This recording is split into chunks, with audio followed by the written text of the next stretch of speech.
एक तो मैं ज़रा आपका तज़िया जानना चाहूँगा। ख्याल ये है कि राजा रियाज साहब जो नाम प्रपोज करेंगे इंटरम प्राइम मिनिस्टर के कैंडिडेट का, वो बुनियादी तौर पर इस्टेब्लिशमेंट की तरफ से आएगा और उसके ऊपर रफड़ पड़ सकता है। वो फिर इलेक्शन कमीशन के पास चला जाएगा कमेटियों के ज़रिए होते हुए, और वही बंदा सिलेक्ट हो जाएगा। ज़रा मैं आपका तज़िया जानना चाहूँगा कि राजा रियाज साहब की तरफ से तजवीज़ शुदा जो भी नाम आए उनको कितनी संजीदगी से लेना चाहिए। बहुत शुक्रिया दरअसल साहब, और माजरत खाऊं मैं देर हो गई आने में। सबसे बुनियादी बात यह कि राजा रियाज साहब उनकी ज़ात को, मगर मेरा जो भी तजिया या ओपिनियन है वो उनकी ज़ात पर नहीं है। वो बड़े अच्छे ऑनरेबल इंसान हैं, लेकिन हाँ, जिस पोजीशन के अंदर वो हैं, राजा रियाज साहब एक कॉम्प्रोमाइज्ड पोजीशन के अंदर इस वक्त हैं। यकीनी तौर पर आपका दुरुस्त ओपिनियन है कि, या तासुर भी हमारा दुरुस्त है कि जो नाम उनके पास आएगा वो भी कॉम्प्रोमाइज्ड नाम होगा, उसके अंदर उनकी अपनी फ्री विल तो शामिल नहीं होगी। और मेरा जहाँ तक मुझे अंदाज़ा है और जो कुछ मैं चीज़ें इकट्ठी कर पाया हूँ कि शायद निगरान वज़ीर आज़म के हवाले से तो किसी न किसी हद तक कंसेंसस कहीं ना कहीं हो चुका है। असल मसला ये है, और ये बड़ी ऐसी बात है कि जो शायद हम सबको बहुत चुभेगी भी, कि अभी इंतखाबात हुए नहीं है, लेकिन मेन मसला या इशू जो है वो ये है कि अगला वज़ीर आज़म कौन बनेगा इंतखाबात के बाद। मसला उस पर फंसा हुआ है। पीपल्स पार्टी ये आपने बात दुरुस्त की, क्योंकि हमारे भी यहाँ पे खबर मुनीब इसी किस्म की है कि ये जो पहले से भावताव है वो यही है कि आपने इंतखाबात के बाद हमें हिस्सा जो देना है वो बकदरे जुस्सा होगा। अगर बकदरे जुस्सा होगा तो उस जुस्से के अंदर भी आप हवा भरें फिर, ताकि हमारा जुस्सा बड़ा हो और हमारा हिस्सा बड़ा हो। फिर ये भी ज़मानतें मांगी जा रही हैं कि जी हमने रियासत की बड़ी खिदमत की है, तो खिदमत के नतीजे में हमें उसका रिवॉर्ड भी मिलना चाहिए। तो टू मैनी कैंडिडेट्स, तो निगरान वज़ीर आज़म से नज़र हटा के आप तो अगले वज़ीर आज़म की तरफ ले गए। इज़ इट इवन रियलिस्टिक कि जमातें अपने अपने वज़ीर आज़म के लिए निगोशिएट कर रही हों इस वक्त? Tal sab, I mean, conventionally, though it may not sound realistic, but I mean, in today's time and age and the particular scheme of things that we are in, तो मुझे लगता है आज के लिए तो शायद रियलिस्टिक ना ही हो, लेकिन हालात को देख के रिलेटेबल ज़रूर लगता है ये बात। और मैं इस बात पे आपको, क्योंकि आपका तजर्बा बहुत वसी है, ये आप भी समझते हैं कि सर ये ज़्यादा इंपॉर्टेंट होता है कि किसके स्पीड डायल पर कौन है, आज कौन से मुक्तदर लोग किसके स्पीड डायल पर हैं। इससे ज़्यादा मैं एलैबोरेट कर नहीं पाऊंगा और शायद सेहत के लिए भी शायद दुरुस्त नहीं होगा। तो मैं समझता हूं कि वो बड़ा इंपॉर्टेंट पार्ट प्ले करेगा। और जिस तरह आपने कहा हवा जुस्से में भरी जाने वाली जो है, वो जिस तरह से बलूचिस्तान के अंदर आपको पता है पहले भी वहाँ पर हुकूमतें जैसे या जमातें एक्सपेरिमेंट टेबल के ऊपर पड़ी होती थी, नए नए सियासतदान, नए नए साइंसदान, सियासी साइंसदान आते थे और उनके ऊपर तजर्बे करते थे। अब वो नए तजर्बे किए जा रहे हैं और विश लिस्ट भी दी जा रही है इधर उधर से कि इनको हमारे पास भेजें, ये हमारे पास होंगे। तो जिस तरह आपने फरमाया कि जुस्से में हवा भरी जाएगी, ये तो नज़र आ रहा है कि अगर इंतखाबात होंगे तो उनकी शफाफियत के ऊपर, कम अज़ कम उनकी मॉरल लेजिटिमेसी के ऊपर सवाल है। होने से पहले भी है, होने के वक्त भी होगा और होने के बाद भी रहेगा। तो डिपेंड ये करता है कि पाकिस्तान मुस्लिम लीग नून की सोच ये है, और वो क्या सोच रही है। उनकी सोच ये है कि हमने जिस तरह से दोबारा विन ओवर की हैं बहुत सी सिचुएशंस, या नेगोशिएट किया है अपना वापस आना इक़्तिदार के अंदर, B it in this coalition government, तो हमारा स्टेक बड़ा ज़्यादा है। हमने हिट भी 2018 में सबसे ज़्यादा ली थी, जबकि पीपल्स पार्टी का ये कहना ये है और उनका तासुर ये है कि भाई हमने आपको मौका दिया, आपने वज़ारत उज़्मा पे अपना शहबाज शरीफ साहब तशरीफ लाए, उन्होंने काम कर लिया, अब पीपल्स पार्टी को भी मौका दिया जाए। जबकि मुस्लिम लीग नून और पीपल्स पार्टी में इत्तेमाद का ये बैठ जाते हैं इकट्ठे, बातें भी हो जाती हैं, प्लेजेंट्रीज एक्सचेंज कर लेते हैं, लेकिन इत्तेमाद का शदीद फुकदान है। आप खलवत में जब इन तमाम शख्सियात से गुफ्तगू करेंगे तो आपको इसका बखूबी अंदाज़ा ऑलरेडी हो चुका होगा, और होता भी रहता है हमें ऑन एवरी डे बेसिस के कितना प्रॉब्लम है दोनों जगह पर। बिल्कुल। आखिर में आपने जिक्र किया इस तमाम प्लानिंग का, मैंने सवाल भी इसी अंदाज से तराशा था। वो अंग्रेज़ी का जो मुहावरा है जिसका हम सलीस उर्दू में कुछ टूटा फूटा तर्जमा कर सकते हैं कि जंग का कोई भी प्लान आप बना लें, वो प्लान जो है ख़त्म हो जाता है जब पहली गोली चलती है। ये जो बाइजेंटिन इंट्रीग है, ये जो महल्लाती साजिशें, जोड़ तोड़, प्रायर अंडरस्टैंडिंग्स जो हैं, इन्होंने इलेक्शन के जो केओस है, जमहूरी केओस जिसको हम कहते हैं, उसमें से गुजरना है। तो फिर अगर आपने पहले से सारा कुछ ये तय किया हुआ है तो फिर ज़रा या तो इंतखाबात भी फिर आप उसी के मुताबिक कराएं और अलाइनमेंट लेके आएँ। अगर आपने इंतखाबात ठीक करवाए तो ये तो सारा धरे का धरा रह जाएगा, जितने पहले डिसाइड कर रहे हैं कि नहीं।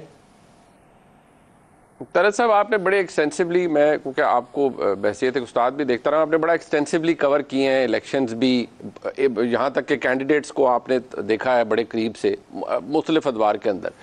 देखिए, आज अगर आप ये सिर्फ इस सवाल का जवाब जो हमारे पास और आपके पास है कि इलेक्शन कौन करवाएगा और इलेक्शन में रिटर्निंग अफसरान कौन होंगे, इलेक्शन के अंदर पूरा मैकेनिज्म किस तरह से होगा, किसके ताबे होगी वो इलेक्शन मशीनरी, और उनमें कौन लोग शामिल होंगे, तो हमें काफ़ी हद तक तो जवाब मिल जाता है।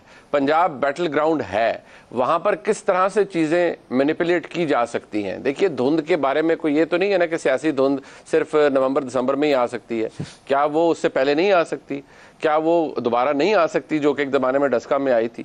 तो मुझे लगता है कि ये बड़ा डिपेंड करता है कि अगर कोई चीज़ शायद चॉक आउट कर ली गई है कि इस तरह से उसका रिजल्ट निकलेगा, तो शायद फिर उसके लिए अलाइनमेंट भी, जो लफ्ज़ आपने इस्तेमाल किया, वो भी उसी तरह से की जाएगी, और फिर मशीनरी को भी अलाइन उसी तरह से किया जाएगा कि एक सॉफ्टवेयर डाला जाएगा जिसके नतीजे में फिर जो डिविडेंड है उसका या उसका जो रिजल्ट है अल्टीमेट, वो शायद मर्जी और मंशा के मुताबिक हो। ये मैं ज़मीनी हकायक की बात कर रहा हूँ, बाकी गैब का इल्म तो आपको पता है, वो तो सिर्फ अल्लाह की ज़ात जानती है। बहुत शुक्रिया मुनीब, आपने हमें ज्वाइन किया। लेकिन कमाल बात नाज़रीन ये है कि जिस किसी ने भी माजी को एक्सटेंसिवली कवर किया, इसका तज़िया किया, उसके लिए तमाम बातें इतनी फेमिलियर हैं कि शक होने लगता है कि न जाने हम पुराने ज़माने के अंदर बैठ के तज़िया कर रहे हैं 2023 में। उससे पहले जो जोड़ तोड़ है उसमें नए मीज़ान बन गए हैं। एक मीज़ान ये है कि बाप पार्टी के लोग किस तरफ जाएंगे, जिससे पता चलेगा कि अगली हुकूमत किसने बनानी है।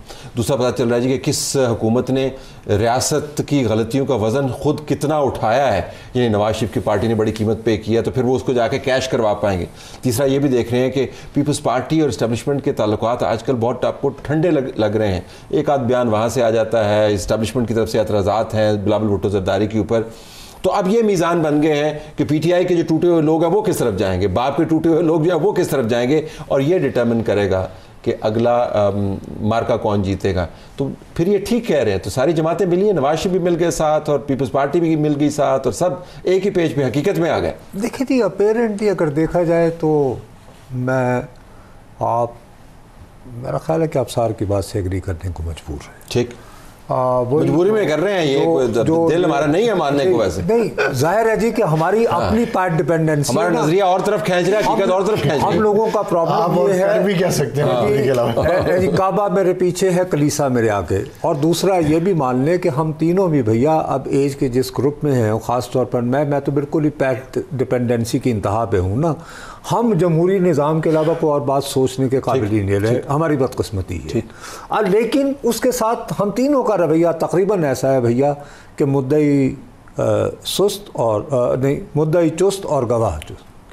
मेरा ख्याल है कि बाप जैसी जो है ना 15-20 और ग्रुपिंग्स होंगी और उनसे ये खेलेंगे अगर if it is managed chaos. और apparently I would tend to agree, लेकिन ये मैनेज करते करते बाज़ औक़ात था 1971 में भी सीटें बांट दी गई थी अवामी लीग के बाद। तो खुदा के लिए इधर ना ही करें, अल्लाह करे कि वो जो एनोलॉजी है मेरी वो ऐसे बेहुदा। बिल्कुल हम नहीं चाहते कि तारीख को आप बदतरीन अंदाज से दोहराएं। वापस आइए इसके ऊपर, तो टेक्नोक्रेट चाहिए पाकिस्तान को, टेक्नोक्रेट नुमा सियासतदान चाहिए। इसाक डार साहब जो है, मेरे ख्याल में इसाक डार साहब का नाम जो था वो एक इस्तारा था, इन द सेंस कि you have somebody who is politically सेवी, लेकिन वो इकनॉमिक मैनेजमेंट भी कर देते हैं। तो अब जो सियासतदान कहते हैं कि सियासी नाम आना चाहिए, इस्टेब्लिशमेंट की तरफ से कहते हैं जी सियासी नाम नहीं आना चाहिए, बहरान को हमने करना है रिजॉल्व, और आपको मईशत दान चाहिए। और जो मईशत दान है आपको पता है वो फिर अपना पानदान और ख़ानदान साथ लेके आते हैं, फिर वो जाते नहीं हैं। हफीज़ शेख साहब का हमें पता, उनका भी नाम दोबारा सर्कुलेट कर रहे हैं। There are guys who refuse to disappear. Interim prime minister determine करेगा कि ये चलना निज़ाम 2 साल है या फ़ौरन इंतखाबात। देखें, ये ऐसे नहीं होगा, वो प्राइम मिनिस्टर नहीं डिसाइड करेगा, ये डिसाइड कहीं और होना है कि ये निज़ाम कितने। प्राइम मिनिस्टर की जो प्राइम मिनिस्टर होगा उससे पता चल जाएगा कि क्या होने वाला है कि नहीं। ज़रूरी नहीं है। ठीक, एक ही जेन्युइन रीज़न है जो मुझे अभी तक नज़र आ रही है इंतखाबात के थोड़ा सा डिले होने की, जो कि मैं समझता हूँ फिर भी नहीं होने चाहिए, वो मैनेज हो सकता है। वो है जो एमक्यू मुतालबा कर रही है कि नई जो कंसेंसस है उसके मुताबिक हल्का बंदियाँ हों और फिर इलेक्शंस हों। ये एक जेन्युइन रीज़न हो सकती है जिस पे सुप्रीम कोर्ट भी शायद आपको हुकूमत की बात सुन ले और 1 महीना या कुछ दिन के लिए वो डिले हो जाए। इसके अलावा कोई जेन्युइन रीज़न नहीं है। जहाँ तक मईशतदान या टेक्नोक्रेट की बात है, देखिए मुझे मैं थोड़ा सा, अगर आप इजाज़त दें, खुल के बात करना चाहता हूँ। पहले कौन से आपने इजाज़त से बात की है? नहीं, अभी मैं फिर खुल के बात भी नहीं की मैंने पहले, इसलिए अब खुल के बात करना चाहता हूँ कि इस प्रोग्राम में ये टेक्नोक्रेट का लफ्ज़ मुझे, मैं खुद एक इन अ वे टेक्नोक्रेट हम हैं, अगर हम गवर्नमेंट में जाएं तो हम टेक्नोक्रेट से होंगे, मुझे गाली लगता है। मैं आपको आज से लेके पिछले 30 साल तक आपको टेक्नोक्रेट्स गिना देता हूँ जिन्होंने इस मुल्क की इकॉनमी चलाई और तबाह की। आप मोइन कुरैशी से शुरू कर लें टेक्नोक्रेट, और फिर सरताज अजीज़, और फिर शौकत अजीज़, फिर शौकत तरीन, फिर हफीज़ शेख, फिर और पता नहीं कौन कौन से नाम, शबरज़ैदी, फिर बहुत सारे ऐसे असॉर्टेड इनके पास हैं जो आके नया एक बातें शुरू कर देते हैं, बातें बेचते हैं, बातों की कमाई खाने वाले इनके पास बहुत आते हैं।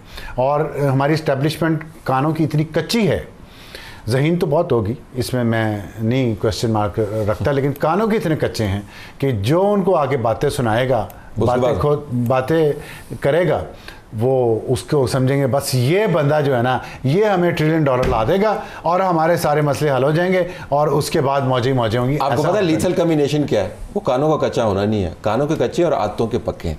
मफरूज़ा ये है कि आने वाले दिनों में जो तब्दीली आएगी, जस्टिस काजी फाइज़ी साहब जो नॉमिनेट हो चुके हैं, जब वो चार्ज लेंगे तो उनके नीचे कोर्ट का रवैया भी वही होगा जो इस कोर्ट का रवैया रहा है। ये भी अपना टेन्योर कंप्लीट कर रहे हैं।